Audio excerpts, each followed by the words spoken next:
Imagine walking through the dense forests of Ice Age Europe, nearly 1 million years ago. The air is cold, the terrain rugged, and survival is a daily struggle. Suddenly, you come across a footprint, not from a Neanderthal, not from a modern human, but from a species long forgotten by time. Homo Antecessor.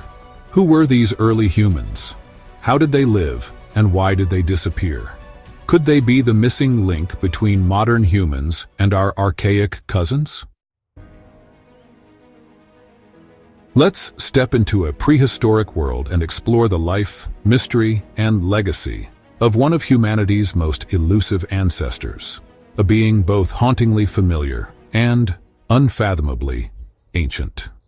In 1994, deep within the karst caves of Atapuerca, Spain, archaeologists made a discovery that would shake the foundations of paleoanthropology. As they sifted through layers of sediment dating back over 800,000 years, they unearthed the fossilized remains of a young individual with an unusually modern-looking face. This wasn't a Neanderthal, it wasn't a Homo erectus, it was something altogether different, something eerily familiar. The species was christened Homo Antecessor, the pioneer man, and for good reason. These fossils, remarkably preserved in the cave known as Grandolina, offered the oldest known evidence of human presence in Western Europe at the time. But even more astonishing were the facial features. A flatter face, prominent cheekbones, and a projecting nose, traits not usually associated with such an ancient species. It was as if someone had transported a modern human back in time.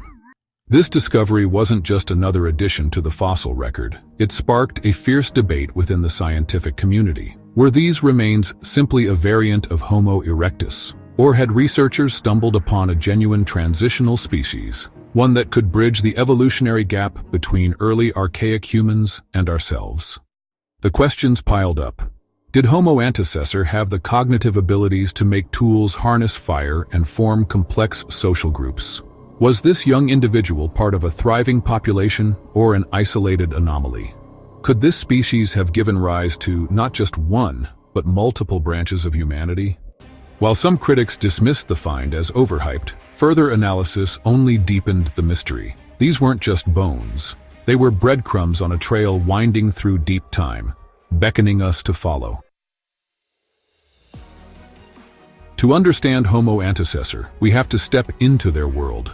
A harsh, volatile Europe on the brink of the Pleistocene epoch. This was a land of extremes, towering glaciers, unpredictable climate shifts, and predators the size of nightmares.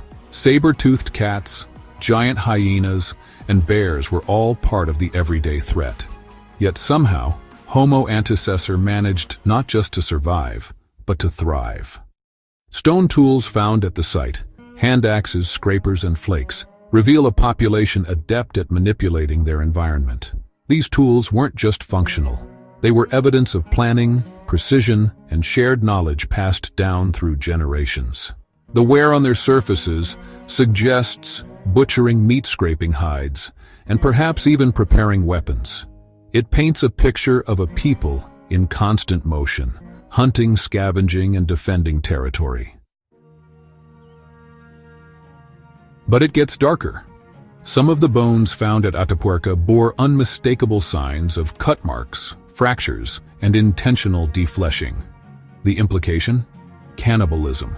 Whether ritualistic, survival-based, or even cultural, it's a chilling reminder that the struggle for life was relentless. In a world where food was scarce and danger ever present, even fellow humans could become a last resort. Yet there are signs of progress too. Burned wood fragments hint at the use of fire. Not just a technological milestone, but a social one. Fire meant warmth, cooked food, protection from predators, and a center for gathering and bonding. It meant a step closer to complex society. Some anthropologists even suggest that these early humans hunted cooperatively and shared responsibilities within groups, pointing to emerging language or symbolic communication.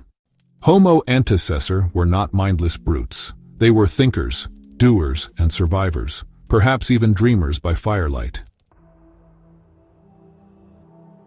The central mystery of Homo Antecessor is their place in our family tree. Were they merely a side branch, an evolutionary experiment that fizzled out?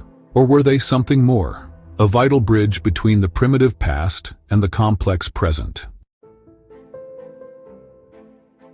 Some paleoanthropologists believe Homo Antecessor evolved from Homo erectus and later gave rise to Homo heidelbergensis, which in turn may have split into Neanderthals and modern humans. If that's true, then Homo Antecessor sits right at the evolutionary crossroads of Europe, a critical hinge on the door to modern humanity. But without DNA, certainty is elusive. The fossil record remains tantalizingly incomplete. However, in a groundbreaking development in 2020, researchers were able to extract ancient proteins from Homo Antecessor teeth. While not as informative as DNA, these proteins carried enough evolutionary information to show that Homo Antecessor is closely related to the last common ancestor of both Neanderthals and Homo sapiens. That single insight opened new avenues. It means we can begin mapping our ancestry using molecular data from even older specimens, unlocking chapters once thought permanently sealed. Still, the question remains: what happened to them? Did they interbreed with other hominins? Did they succumb to climate shifts, competition, or catastrophe? The silence of their disappearance is almost as haunting as their fossilized remains. Homo Antecessor may not have left behind art, myths, or architecture, but their legacy is etched into the very soil of Europe. Their tools whisper of innovation. Their bones speak of resilience. Their fire ashes smolder with the first flickers of civilization. They were pioneers, not just geographically, but psychologically. They dared to step into new lands, to experiment with new behaviors, and to pass their knowledge forward. They existed at a time when the odds of survival were slim and the rewards uncertain, yet they endured. We may never know if Homo Antecessor directly contributed to our DNA, but their presence reminds us that evolution is not a ladder. It's a web of trial and error, of branches reaching in all directions. They were not failures. They were a critical part of the great experiment that led to us. And maybe, just maybe, we still carry echoes of their spirit. If you've stayed with us this far, you're clearly fascinated by the untold stories of our past. But did you know that 99% of our viewers aren't subscribed? If you want to keep diving into humanity's most mind-bending mysteries, hit that subscribe button. Join us as we uncover the forgotten pages of our history and meet the ancestors who dared to dream first.